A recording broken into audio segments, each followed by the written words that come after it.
Dito sa mundo, ito talaga yung totoo, yung realidad na dapat alam mo at ng lahat ng tao.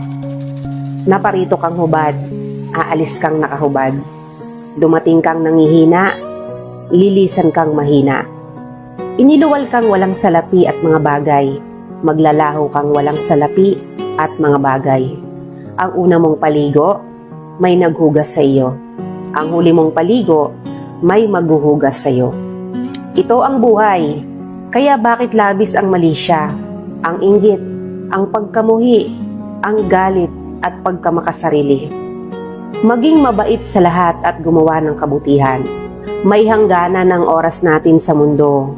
Huwag sayangin sa walang kabuluhang bagay. Manalangin at higit sa lahat, huwag na huwag nating sasambahin ng pera. Dahil kahit anong dami ng pera mo o ng ari-arian mo, kapag binawi ng Diyos ang buhay mo, iiwan mo rin yan at hindi mo madadala sa iyong pupuntahan.